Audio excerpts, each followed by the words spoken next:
Buenos días a todos.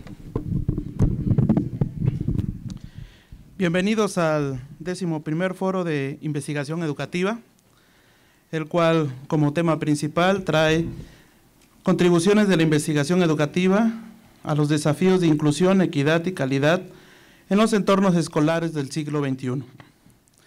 Para comenzar esta primer conferencia magistral de nuestro evento, quiero presentar al doctor José Antonio Ramos, el cual es miembro de la Universidad Nacional Autónoma de México y está laborando en el muy conocido para nosotros Instituto de Investigación de la Educación Superior, ISUE, como todo mundo lo conoce, para darnos la siguiente plática que se denomina la política educativa de inclusión y su expresión en las universidades interculturales, un análisis a partir de la teoría de sistemas.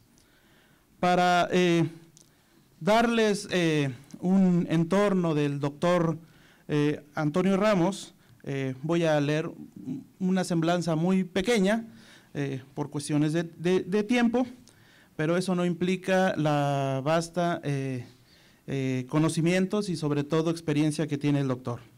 El doctor Antonio Ramos es doctor en Pedagogía por la Universidad Nacional Autónoma de México, investigador asociado C y miembro del Sistema Nacional de Investigadores Nivel 1. Entre sus especialidades se encuentra el tratamiento de los sistemas educativos, inclusión, exclusión y sociología de la educación, atención educativa a sectores vulnerables e indicadores sociodemográficos. A lo largo de su vida profesional, ha participado en proyectos de investigación relacionados con el análisis de las políticas educativas de inclusión, universidades interculturales y teoría de sistemas sociales autopoéticos. Quisiera que le diéramos con un aplauso la bienvenida a nuestro instituto y le cedo la palabra. Adelante, doctor.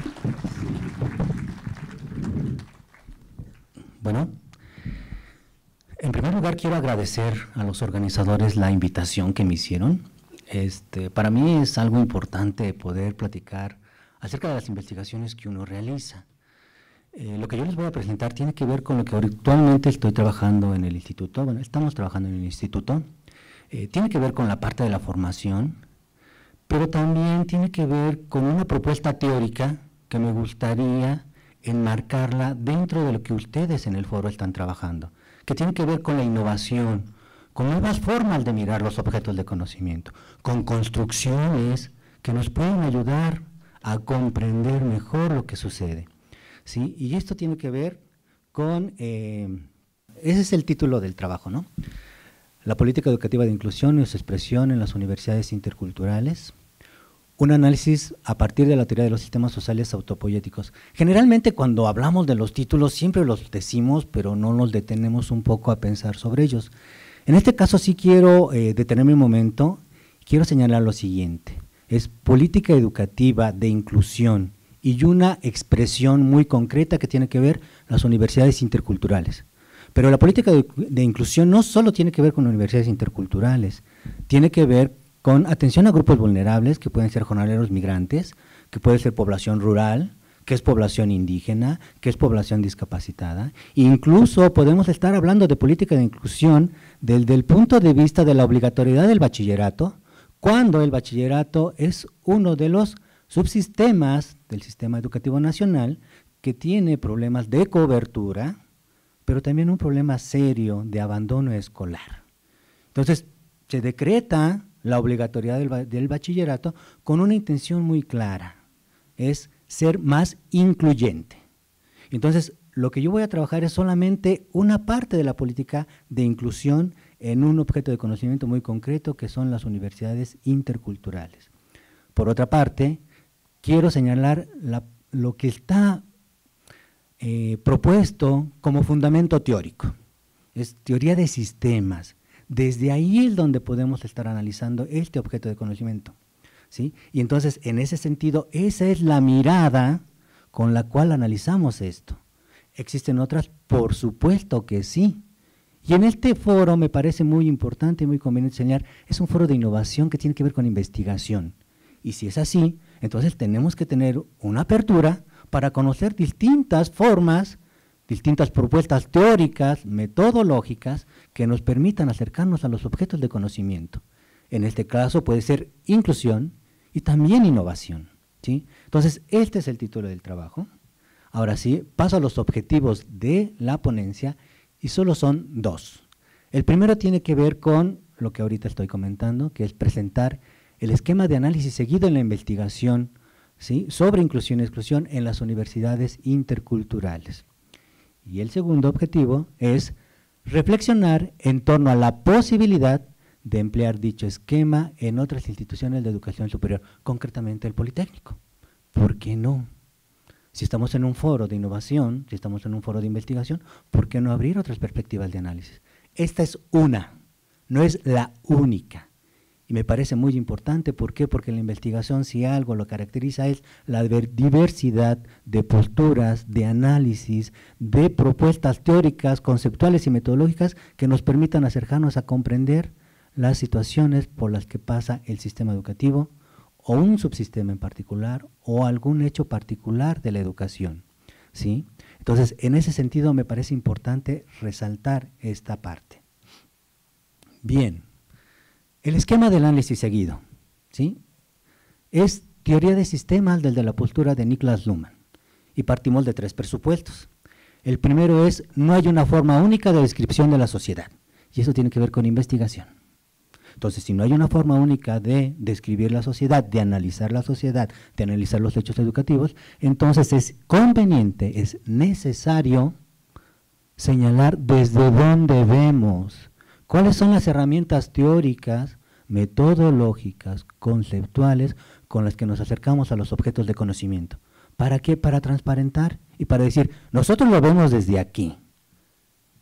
Obviamente tiene que ver con la segunda parte, que dice, bueno, tenemos que ver y tenemos que decir cuáles son los conceptos con los cuales estamos trabajando, para que entonces podamos decir, nosotros lo conceptualizamos desde aquí, ¿sí? Y entonces es importante porque de ahí podemos tener, a partir de ello, un diálogo. No necesariamente tenemos que estar de acuerdo, pero es importante transparentar eso para poder entendernos, sino de qué estamos hablando, ¿sí? Entonces, es importante en ese sentido, ¿sí?, precisar los conceptos con los que trabajamos, ¿sí?, para entonces ver cómo estamos elaborando, cómo estamos construyendo nuestros análisis, ¿sí?, sobre el objeto de estudio que nos hemos propuesto indagar. Tercer punto, tercer presupuesto, desde el punto de vista del método, ¿sí?, no recae en traer más y recuperar más información de tipo empírico.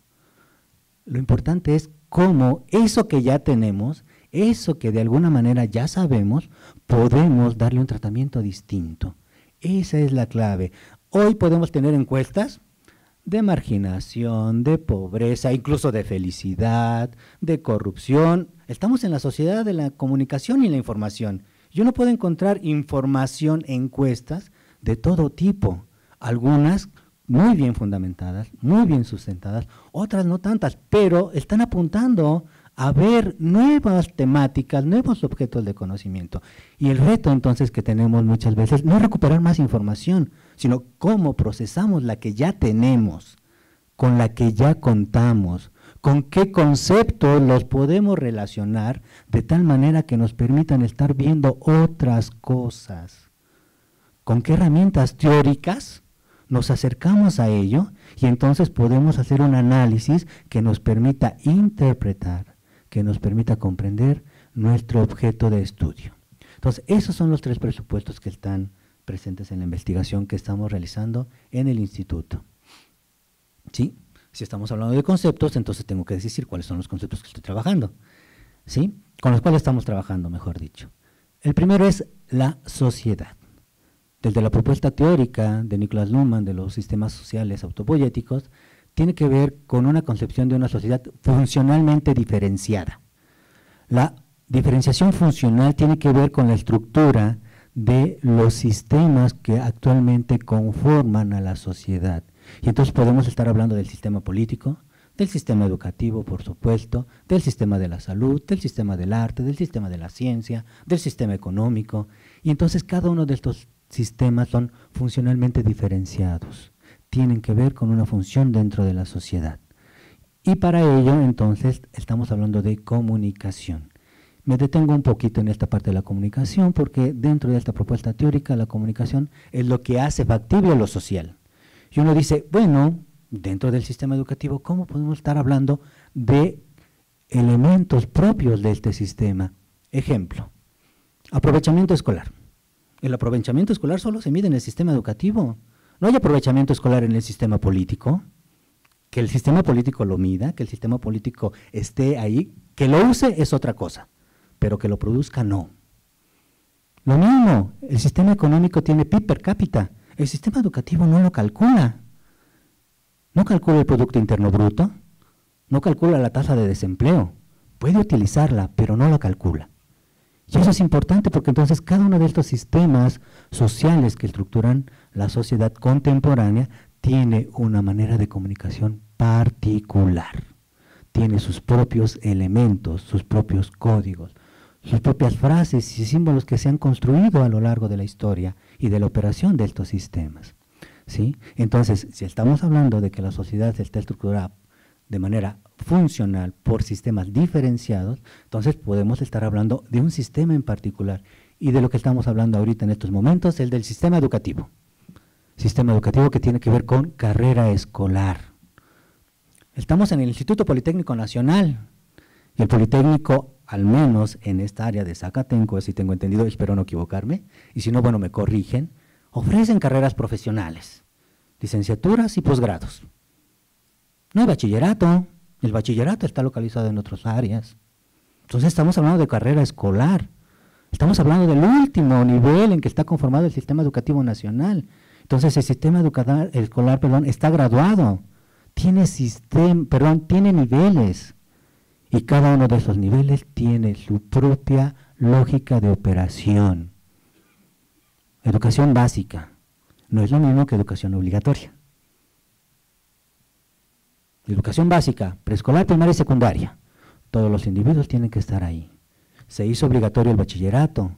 Bien, el bachillerato entonces también se vuelve un punto de partida importante para el análisis. Bajo una nueva modalidad, ya no es opcional, ahora es obligatorio.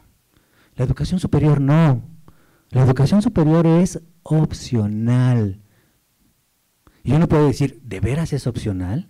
Y uno dice, creo que estamos obligados ya casi todos a estudiar educación superior o a meternos a una carrera de educación superior, dadas las demandas del mercado de trabajo y las posibilidades de poder tener ingresos sostenidos. El INE saca cada año, ¿sí?, estadísticas acerca de cuál es el ingreso que tienen los egresados del nivel superior en comparación con los que no tienen educación, con los que tienen educación básica, con los que tienen educación media superior.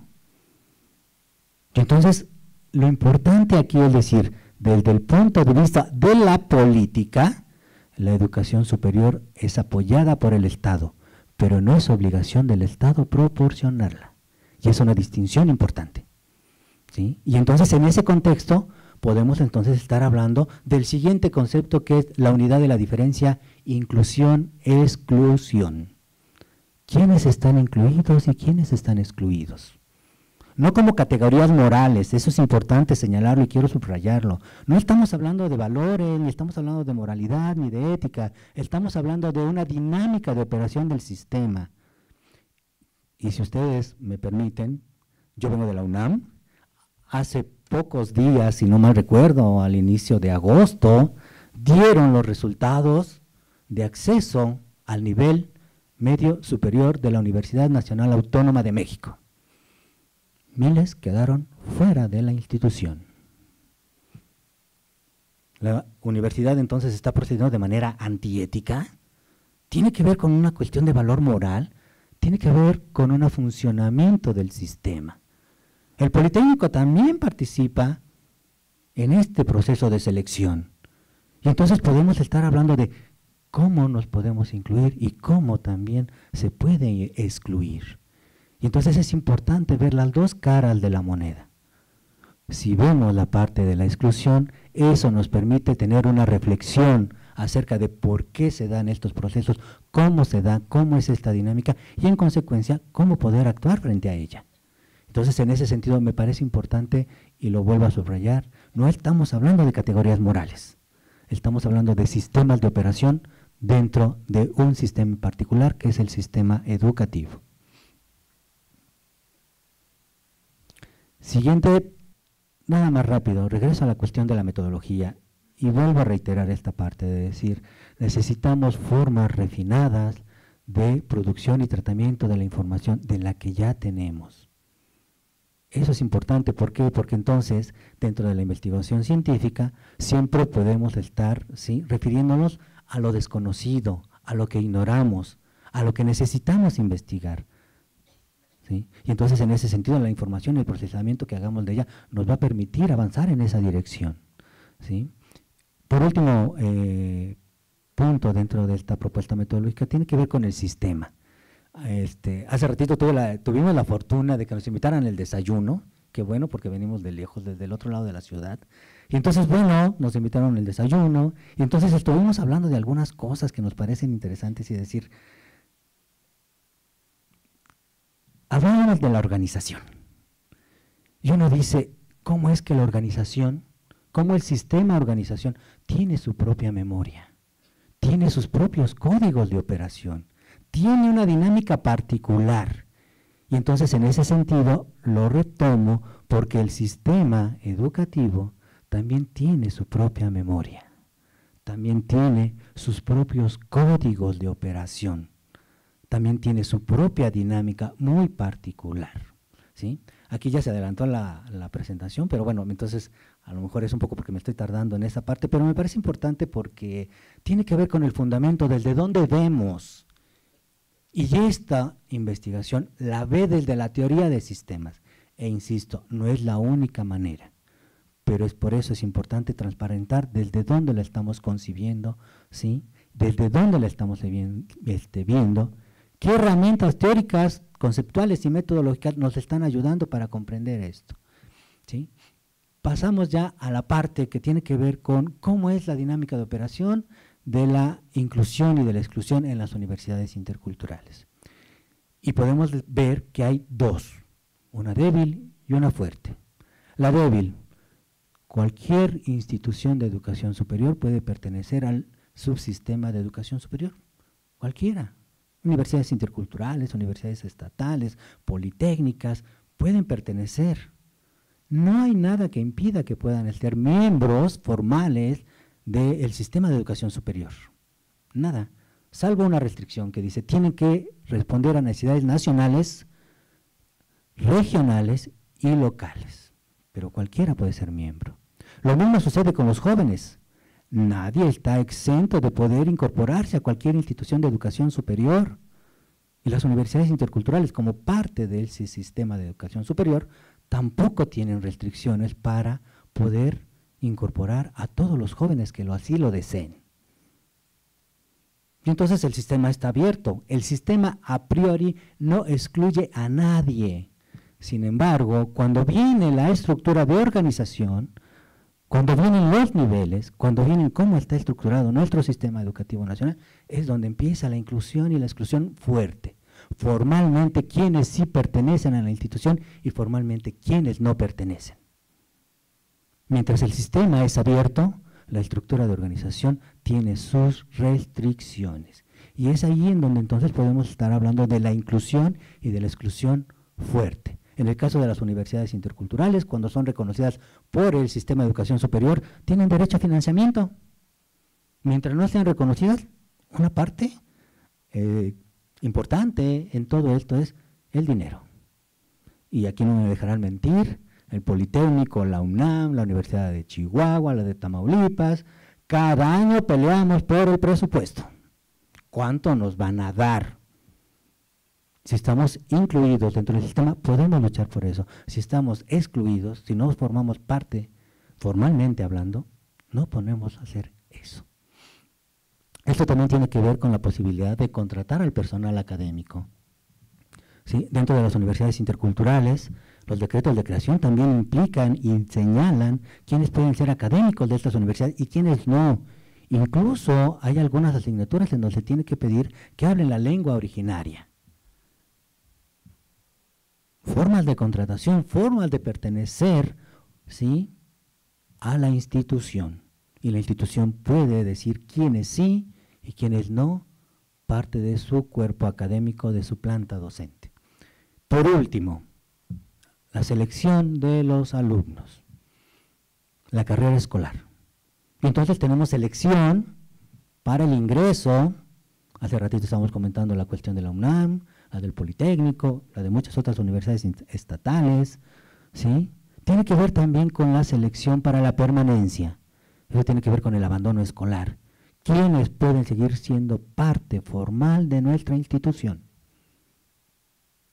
Y por último, el egreso, la titulación. Importante. Generalmente cuando hablamos de políticas de inclusión, siempre pensamos en el nuevo ingreso, en que aumente la cobertura. Pocas veces reparamos en que concluyan los jóvenes. Y eso también tiene que ver con la inclusión y por supuesto con la exclusión. ¿Quiénes formalmente alcanzan a terminar la carrera escolar? Entonces, nuestras políticas de inclusión también tienen que apuntar hacia eso, hacia que concluyan. Y esto es importante, ¿por qué? Porque todas nuestras instituciones de educación superior tenemos problemas de titulación, de egresados y de titulación. Entonces, importante, subrayo esto, la política de inclusión no solo tiene que ver con la ampliación de la cobertura y el nuevo ingreso, tiene que ver también con la conclusión de la carrera escolar, ¿sí? Básicamente, este es el esquema. Bajo estos fundamentos, bajo esta propuesta teórica, es que se está desarrollando la investigación sobre las universidades interculturales en términos muy concretos, sobre posibilidades de inclusión y exclusión.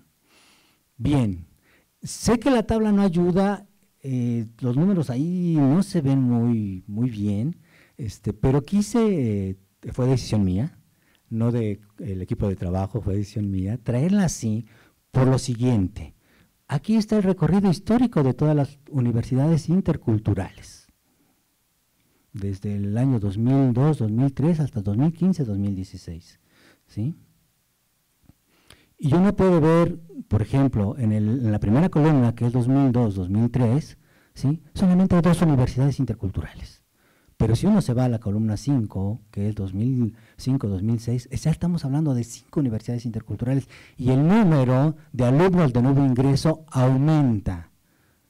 La hipótesis que tenemos es que aumenta porque hay nuevas instituciones, nuevas universidades interculturales, no porque la matrícula de las que estaban antes haya aumentado considerablemente. Esto se puede apreciar un poquito, perdón por los de los gráficos, pero me parecía importante señalarlos así porque sí, en esta gráfica podemos ver todos los altibajos que tienen las universidades interculturales para los alumnos de nuevo ingreso. No hay una línea ascendente, continua, que nos diga sí, cada año tenemos nuevos ingresos, por lo tanto, estamos ampliando la cobertura y tenemos más.